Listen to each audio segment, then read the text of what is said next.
Welcome to my class. आज का हमारा टॉपिक है एल्डिहाइड का आईयूपीएसी नामकरण। पिछली वीडियो में हमने क्या क्या पढ़ा है, एल्डिहाइड का अल्कोहल का आईयूपीएसी नाम और एल्केन, एल्कीन और एल्काइन का आईयूपीएसी नाम। तो आज हम पढ़ेंगे एल्डिहाइड का आईयूपीएसी नाम। अब देखो आईयूपीएसी नाम ये मैं कई बार बोल चुकी हूँ, आप सभी को पता है कि हर साल के बोर्ड एग्जाम में ये चीज़ पूछी जाती है। ठीक है, आईयूपीएसी नामकरण तो कभी वो अल्कोहल का पूछता है, कभी ईथर का पूछ देगा, कभी एल्डिहाइड का पूछ देगा। तो आज हम एल्डिहाइड का आईयूपीएसी नाम जानते हैं।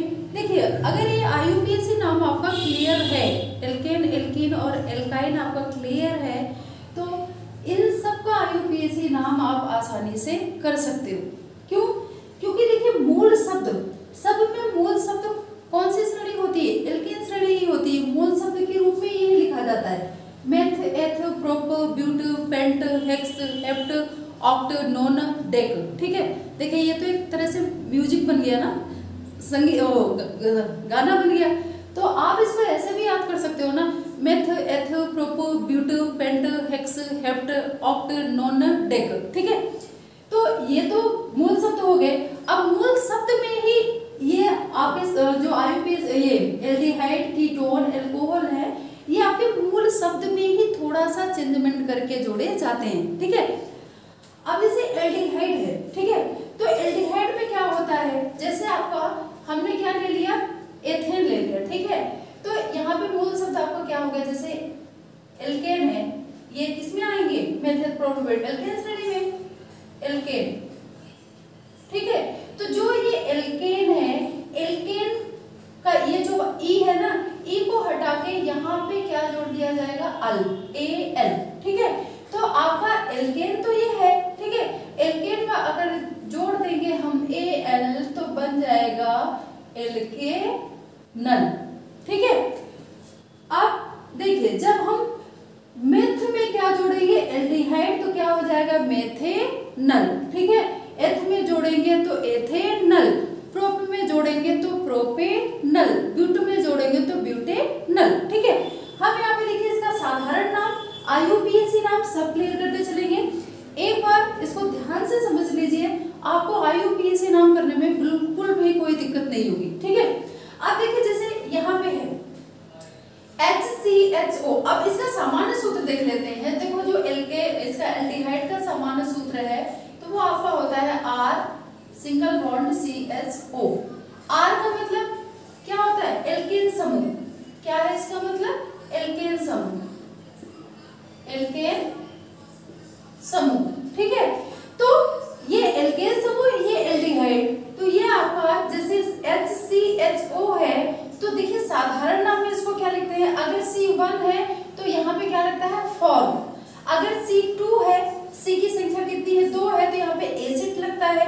C3 है तो प्रोपियन बोलते हैं। C4 है तो क्या बोला जाता है, ब्यूटर। ठीक है, अगर यहाँ पे देखिए HCHO है तो इसका नाम क्या हो जाएगा, फॉर्मल एल्डिहाइड। ठीक है, form plus aldehyde equal to क्या हो गया, फॉर्मल एल्डिहाइड। ठीक है, अब यहाँ पे कार्बन की संख्या 2 है तो साधारण नाम में क्या हो जाएगा, acid plus aldehyde, acetal aldehyde.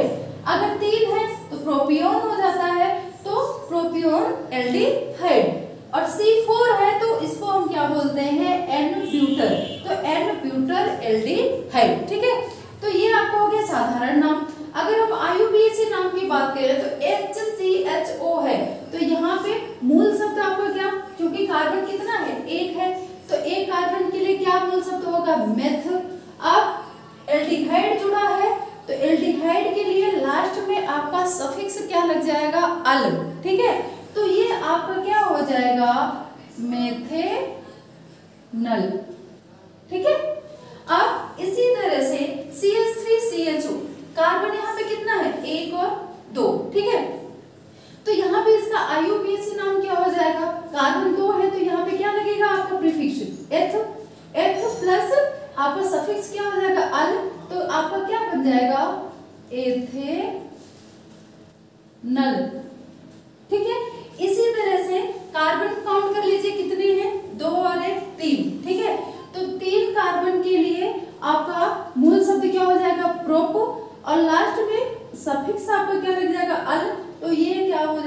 Propanal. ठीक है, इसी तरह से कार्बन कितने हैं, 3 और एक 4। ठीक है, तो 4 कार्बन के लिए आपका मूल शब्द क्या हो जाएगा, ब्यूट, सफिक्स क्या लग जाएगा, अल, तो क्या हो जाएगा ये ब्यूटेनल। ये चीजें क्लियर है। देखिए कितना आसान है IUPAC नाम करना। अगर आपको ये पता है कि मूल शब्द क्या है, एक कार्बन रहता है तो क्या बोलते हैं, 2 रहता है तो क्या बोलते हैं, 3 रहता है तो क्या बोलते हैं, ये चीज तो देखिए आपको याद करनी पड़ेगी।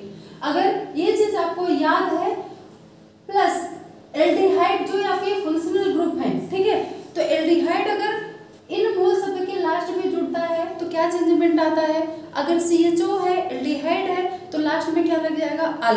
ठीक है, सब में यही होगा, ऐसा नहीं कि एक में ये अल जोड़ दिया, दूसरे में दूसरा जोड़ दिया, सब में यही चीज है।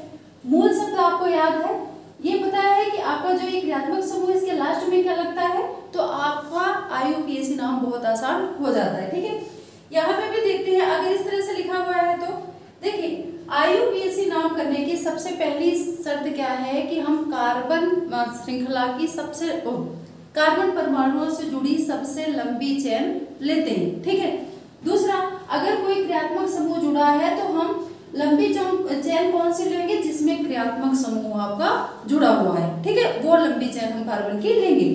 तो यहाँ पे जैसे देखिए CH3 CH2 CH2, अब यहाँ पे कार्बन कितने हैं, 1 2 3 और 4। ठीक है, 4 कार्बन किस में होते हैं, ब्यूटेन में। यहाँ पे आप सफिक्स के रूप में क्या जोड़ दोगे, अल, तो ये आपका क्या हो जाएगा, इसका IUPAC नाम क्या हो जाएगा, ब्यूटेनल। इसी तरह से अब हम सबसे लंबी चेन देखते हैं, 1 2 3 4 5 6। तो देखिए 1 2 3 4 5 6। ठीक है, तो यहाँ पे आपका फंक्शनल ग्रुप क्या है, एल्डिहाइड, और आपका क्या जुड़ा हुआ है, मेथिल। यहाँ पे 2 मेथिल ग्रुप जुड़े हुए हैं। ठीक है, तो हम सबसे पहले इनका नामांकन कहाँ से करते हैं। ठीक है, तो नामांकन उधर से करेंगे जिधर से आपका क्रियात्मक समूह जुड़ा है। क्रियात्मक समूह कहाँ से जुड़ा है, पास में, इधर से। तो देखिए 1 2 3 4 5 और 6। ठीक है, अब हम देखेंगे कि ये जो आपका मेथिल समूह है ये कहाँ जुड़ा है। सबसे पहले हम मेथिल समूह का नामांकन करेंगे। यहाँ पे तो किस किस जगह पे जुड़ा है, दूसरी जगह पे तो 2, चौथी जगह पे 4। 2 मेथिल ग्रुप है तो यहाँ पे आपका क्या लग जाएगा, 2 के लिए डाई, फिर इसका नाम मेथिल। ठीक है, पूरी कार्बन चेन में कार्बन कितने हैं, 6, तो 6 के लिए क्या होता है, हेक्सेन। तो यहाँ पे आपका क्या हो जाएगा, 1 हेक्सेनल। ठीक है, 1 क्यों, क्योंकि ये जो आपका एल्डिहाइड क्रियात्मक समूह जुड़ा है वो किस जगह पे जुड़ा है, पहले नंबर पे। ठीक है, तो ये चीजें आपको क्लियर हो गई। इस तरह से होता है आपका एल्डिहाइड का IUPAC नामकरण। ठीक है, लास्ट में इसमें क्या लग जाएगा, एल्केन के ई को हटाकर क्या जुड़ जाएगा, अल, तो क्या बन जाएगा ये एल्केनल। एथेन मेथेन है तो मेथेनल, एथेन है तो एथेनल, प्रोपेन है तो प्रोपेनल और ब्यूटेन है तो ब्यूटेनल। ठीक है, इस तरह से अगर IUPAC नाम आता है तो इसको देखिए करना आसान है।